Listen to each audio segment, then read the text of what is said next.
நான் சிறு வயதில் அந்த காலத்தில் காலையிலும் பழைய சோறு தான், மதியமும் பழைய சோறு தான், இரவு தான் ஒரு 6-7 மணிக்குள்ளே எளிய சமையல் உணவு அம்மா சமைச்சு கொடுப்பாங்க.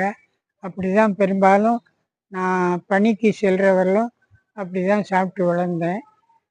ஆனால் இப்போ பழைய சோறு சாப்பிட்ற வரைக்கும் ரொம்ப குறைஞ்சி போச்சு.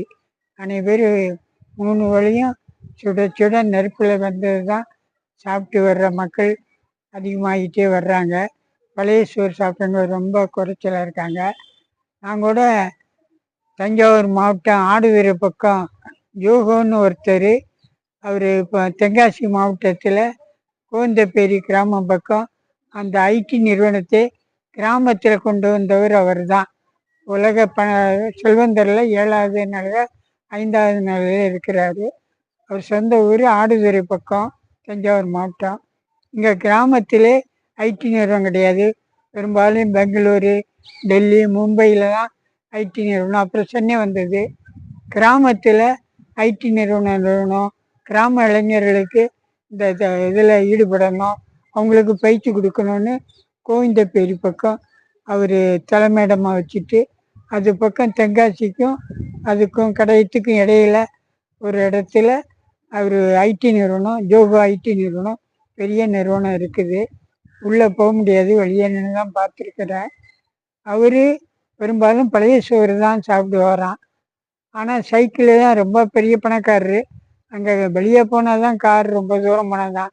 இல்லாட்டா அந்த அவர் கேம்பஸ் எல்லைக்குள்ளே சுற்றுறதா சைக்கிளில் தான் சுற்றி ஒவ்வொரு மரக்கன்னா பார்ப்பாராம். பார்த்து அது வளர்றதா, ஒழுங்காக தண்ணி ஊற்றி பராமரிக்கங்களான்னு பார்ப்பாருன்னு கேள்விப்பட்டேன். அதனால பழைய சோறு சமையல் உணவில் பரவாயில்ல. அது தண்ணி ஊற்றும்போது சோறுன சுடுச்சோறு கொஞ்சம் ஆறினக்கப்புறம் தண்ணி ஊற்றும்போது ஈஸ்ட்டுங்கிறது ஒரு உயிர் உண்டாகுது. அதனால அது சமையல் உணவில் கொஞ்சம் உயிர் உள்ள உணவுன்னு விளக்கம் கேள்விப்பட்டிருக்க முடியே. அதுதான் உண்மையும் கூட. அதனால நம்மெல்லாம் இனிமேல் காலையில் இட்லி, தோசை, பூரி, பொங்கல்னு காலைல சுட சுட சாப்பிட்றதுக்கு போது பழைய சோறு சாப்பிட்டாலே நம்ம உடம்பு ஓரளவு வயிற்று பிரச்சனை எல்லாமே நீங்கும். அதனால் பழைய சோறு சாப்பிடலாம். மதியம் வேணால் சிறுதானிய அரிசி தான் நல்லது.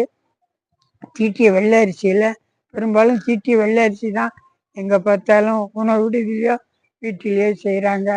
யாரோ ஒரு சிலர் தான் பாரம்பரிய அரிசியில் கருப்பு கவுனி, மாப்பிள்ளை சம்பா இந்த மாதிரி செய்கிற ஒரு சிலர் தான், மிகச்சிலர் தான். பெரும்பாலும் தீட்டிய வெள்ளை அரிசி தான், பாலிஷ்டு வெள்ளை அரிசி தான் சோறு சாப்பிட்றாங்க, இட்லி தோசைலாம் சாப்பிட்றாங்க. இதெல்லாம் உடம்பை கெடுக்குது. கண்ணுக்கு கவர்ச்சியாக இருக்கும், பார்ப்பதற்கு ஒரு கவர்ச்சியாக இருக்கும், ஆனால் உடல் நலனுக்கு உகந்ததில்லை. அதனால் இந்த காணொலி பார்க்குறவங்கெல்லாம் ஓரளவு சமையல் உணவுன்னா பழைய சோறு சாப்பிடலாம்.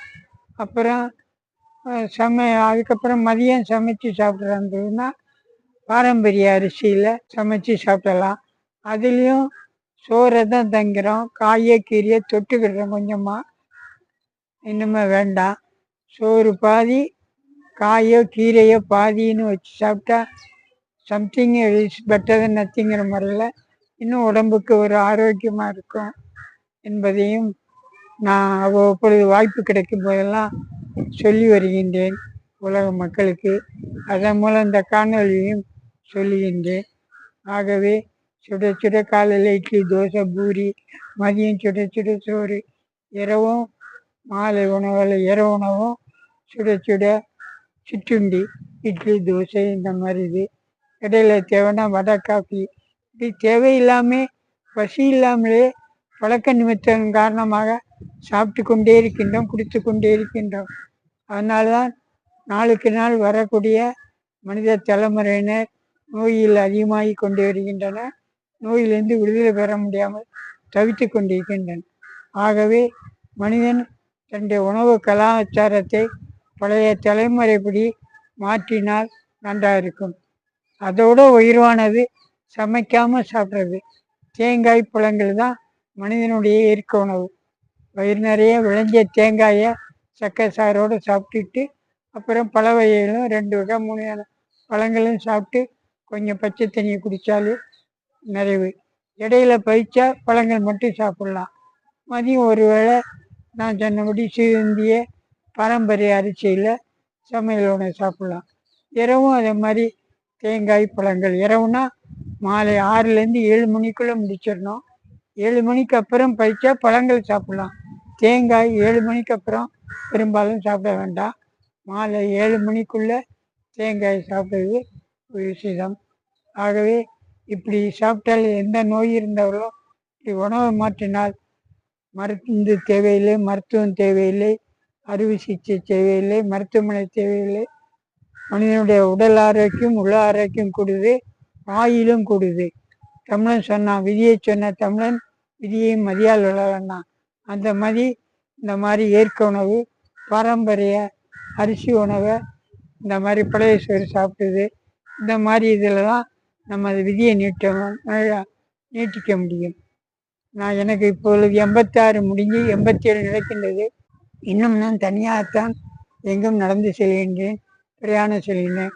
காது நன்றாக கேட்கின்றது, தோலும் நன்றாக இருக்கின்றது. அதுக்கப்புறம் கண் பார்வை மட்டும் கொஞ்சம் குறைவு இருக்கின்றது. ஆனாலும் கண்ணாடி இல்லாமலே நான் எங்கே நடக்கின்றேன், போகின்றேன்.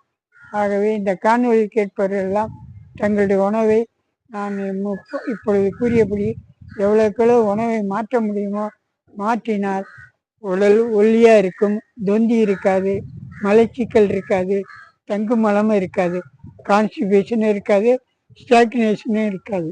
நோய்க்கு வாய்ப்பு மிக மிக குறைவு. நோயே கிடையாது.